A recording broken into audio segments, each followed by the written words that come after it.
नमस्कार मित्रांनो, आपण काल पिंगला नाडी पाहिली. आज आपण इडा नाडी पाहू आणि तिचे गुणधर्म आणि शारीरिक जे तिच्यापासून होणारे साईड इफेक्ट असतील किंवा त्याच्यामध्ये जे काही हे असतात ते आपण आज पाहून घेऊ. तसं पाहिलं, इडा नाडी ही आपल्या नाकाच्या डाव्या बाजूला डाव्या नाकफुडीमध्ये कार्यरत असते. इडा नाडी ही चंद्रनाडी म्हणून संबोधली जाते. ते चंद्राचं प्रतीक आहे. इडा नाडी ही शीतल असते, गारवा धरते. त्यानंतर हिचा जो रंग आहे तो पांढरा आहे आणि या नाडीचं सगळ्यात महत्त्वाचं जे काम आहे ती स्त्रीलिंगी आहे. म्हणून आपण ज्यावेळेस बघा, बऱ्याच वेळेला स्त्रीलिंगी आहे तिला शक्ती असं पण म्हटलं जातं. म्हणजे आपल्याकडं जुन्या शास्त्राच्या भाषेनुसार आपण जर पाहिलं तर बघा, आपलं जर लग्न झालं तर लग्न झाल्यानंतर लग्न करायचं असेल तर एखादी मुलगी किंवा ती मुलगी आणि तो नवरदेव आपण त्या मुलीला डाव्या बाजूला बसवत असतो, बरोबर आहे. म्हणजे त्या डाव्या साईडला, म्हणजे स्त्रीतत्व हे डाव्या बाजूनी परिपूर्ण काम करतं त्या स्वरूपामध्ये. आता त्याच्यानंतर या नाडीचं गुणधर्म असा आहे की ही नाडी आपल्या मस्तकावर काम करते. मस्तिकाशी एकरूपता आहे. हिचं शरीरावर जे प्रभुत्व आहे ते मस्तिकावर प्रभुत्व आहे आणि ही काम करताना परिपूर्णता शीतल आणि गारवा धरून काम करते. चंद्राचं प्रभुत्व आहे आणि या नाडीला चंद्रनाडीसुद्धा म्हटलं जातं. दुसरी गोष्ट ही आपल्या शरीरामध्ये जे 3 दोष आहेत, कफ, वात, पित्त, त्या 3 दोषापैकी कफ दोषाचं प्रतिनिधित्व ही नाडी करत असते. त्यानंतर या नाडीचा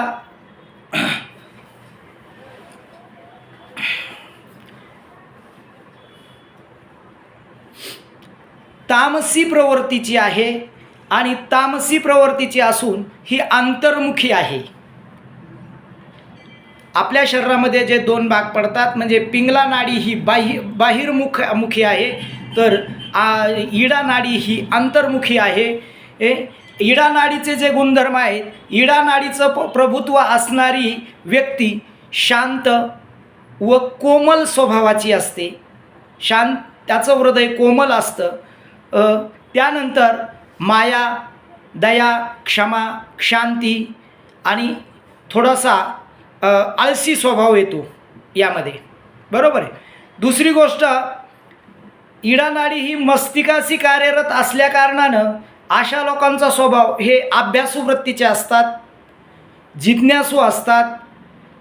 त्यानंतर प्रत्येक गोष्टीचा ते किस पाडत असतात. म्हणजे अभ्यास करून किंवा त्या गोष्टीशी एकरूप राहून हे इडा नाडीचा प्रभाव असणारे लोक हे त्या स्वरूपाचे असतात. याच्यामध्ये काय होतं, ज्याची इडा नाडी चांगली ॲक्टिव्ह आहे असे लोकांमध्ये लेखक असतात, धर्मगुरू असतात, विचारवंत असतात मोठे. त्यानंतर शास्त्रज्ञ असतात, योगी असतात, ज्ञानी असतात, अभ्यासक असतात. त्यानंतर अशा लोकांमध्ये ह्या चंद्रनाडी चांगल्या स्वरूपात काम करते, म्हणजे प्रॉपर काम करणारी आढळून येत असते. परंतु त्याच स्वरूपानुसार जर समजा इडा नाडी जर उलट प्रभावानं चालली, म्हणजे ती जर समजा त्याचा टायमिंग असा आहे की 1 तासाला नाडी बदलत असते, 1 तास तुमची इडा नाडी काम करते, मध्ये 4 मिनिटाचा गॅप पडतो, तो म्हणजे सुषुम्ना नाडी चालते आणि नंतर परत 1 तास पिंगला नाडी चालते.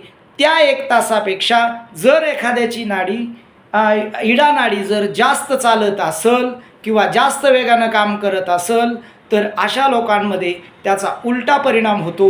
म्हणजे उदाहरणार्थ, जर समजा ज्याची अति ॲक्टिव्ह इडा नाडी जर ॲक्टिव्ह असेल, कारण ही स्त्रीत्व प्रदान करते, स्त्रीलिंगी असल्या कारणानं त्या पुरुष जरी असला तरी त्याच्या बोली, भाषा, चालणीमध्ये स्त्रीत्वाचे गुणधर्म दिसून येतात.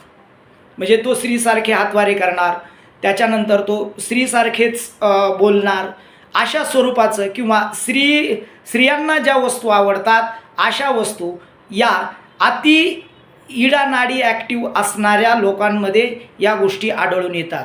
तसंच या इडा नाडीचं प्रभुत्व हे मस्तिकासी असताना ते उजव्या साईडच्या मेंदूकडं कार्यरत असतं आणि पिंगला नाडी ही उजव्या साईडला काम करते, परंतु तिचं प्रभुत्व डाव्या बाजूला असतं. म्हणजे आपण पाहतो बघा, पॅरालिस झालेला पेशंट म्हणजे त्याची एक तर उजव्या साईडला मेंदू जवळ जर कुठं काही रक्तस्राव झाला किंवा व्हेन चोकअप्स असेल तर त्याला डावी बाजू पूर्णपणे कामातून जाते आणि डाव्या बाजूला जर कुठंतरी काय इन्फाक असेल तर त्याची राईट साईड जाते. हे जसं क्रॉस कनेक्शन आहे तसंच या नाडीमध्ये नाडीचं जे प्रभुत्व आहे, पिंगला नाडी ही लेफ्ट साईडला प्रभुत्व दाखवते आणि इडा नाडी ही राईट साईडला प्रभुत्व दाखवते. आणि या लोकांमध्ये समजा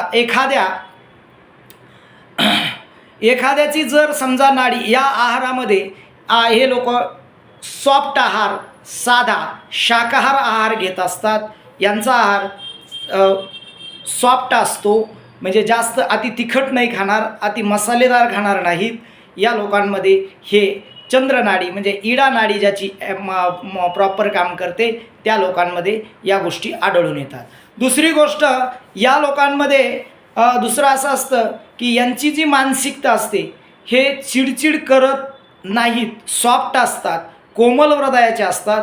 परंतु ज्या वेळेला इडा नाडी जास्त ॲक्टिव्ह होते, प्रमाणापेक्षा जास्त काम करते, त्यावेळेला मात्र हे लोक स्थूल बनत असतात. दुसरी गोष्ट अशी असते की अशा लोकांमध्ये सर्दीचं प्रमाण जास्त वाढतं, नाकाच्या ॲलर्जीचं प्रमाण वाढत असतं, त्यानंतर यांना कफ होण्याचं प्रमाण जास्त असतं.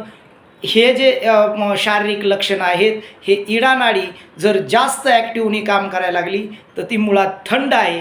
थंड असल्याकारणानं शरीरातील उष्णतेचं परिणाम कमी होतं आणि त्याचाच परिणाम या लोकांमध्ये कफ, कोल्ड, त्यानंतर तुमचा ब्रॉन्कायटिस अशा स्वरूपाचे जे आजार असतात हे होण्याचे चान्सेस जास्त असतात. म्हणून आज आपण इथंच थांबू.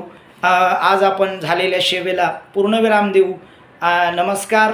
उद्या आपण सुषुम्ना नाडीचं गुणधर्म पाहून घेऊ, म्हणजे आपण त्याच्यानंतर पुढच्या वाटचालीला चालू राहू. नमस्कार. रामकृष्ण हरी.